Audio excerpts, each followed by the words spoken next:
ಆತ್ಮೀಯ H16 news ಅರ್ಥಾತ್ ಹೇ ಸೀತಾರಾಮ್ಗೆ ಸ್ವಾಗತ. ನಾನು ನಿಮ್ಮವ MI ಅಥವಾ ಮಲ್ಲಪ್ಪ ಜೋತಾವರ್. ಆದ್ಮೇಲೆ ಧರ್ಮಸ್ಥಳದ ಬಗ್ಗೆ ಒಂದಿಷ್ಟು ಮಾತು ಆಗಲೇಬೇಕು.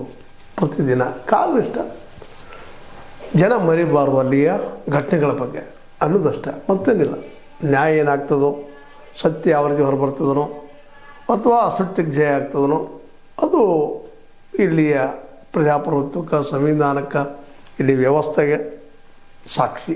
ಇಷ್ಟು ಹೇಳ್ಬೋದು ನಾವು. ಅದನ್ನು ಇವತ್ತು ವಿಶೇಷವಾಗಿ ಒತ್ತು ಕೊಟ್ಟು ಮಾತಾಡುವಂಥದ್ದು ಈ ಸಾಲ ಕೊಡುವಂಥದ್ದು. ನಿಜವಾಗಿಯೂ ಒಳ್ಳೆಯ ಯೋಚನೆಯನ್ನು ಹಾಕಿದ್ರು ನಮ್ಮ ಧರ್ಮಸ್ಥಳ ಸಂಘದವರು. ಬಡವರಿಗೆ ಒಂದಿಷ್ಟು ಕಡಿಮೆ ಬಡ್ಡಿ ದರದಲ್ಲಿ ಸಾಲ ಕೊಟ್ಟು ಅವರನ್ನು ಏನಪ್ಪ ಅಂತಂದ್ರೆ ಬಡತನ ರೇಖೆಯಿಂದ ಮೇಲೆ ತರಬೇಕು ಅನ್ನೋಂಥ ಉದ್ದೇಶ. ಅದೇ ಕಾಲಕ್ಕೆ ಒಂದು ಗುಂಪು ಮಾಡಿ, ಸ್ವಸಹಾಯ ಗುಂಪು ಮಾಡಿದಂಗೆ ಮಾಡಿ, ಅವ್ರು 4 ಜನ, 5 ಜನ, 9 ಜನ, 10 ಜನ ಮಾಡಿ ಅವರು ಎಲ್ಲರ ಕಡೆಯಿಂದ ಉಳಿತಾಯ ದುಡ್ಡನ್ನು ಒಂದಿಷ್ಟು ದುಡ್ಡು ಕಟ್ಟಿಕೊಂಡು ಒಂದಿಷ್ಟು ಸಾಲ ಕೊಡುವಂಥ ವ್ಯವಸ್ಥೆ ಮಾಡಿದರು.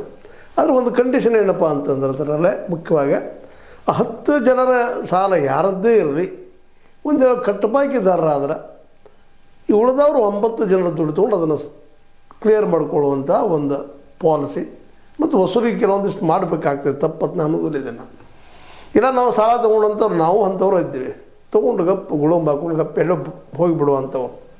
ಆ ದಿಶೆಯಲ್ಲಿ ಅವ್ರನ್ನ ಟೈಟ್ ಮಾಡೋ ಸಲುವಾಗಿ ಹೋಗ್ಯದ. ಆದರೆ ಇಲ್ಲಿ ಬಂದು ಸಮಸ್ಯೆ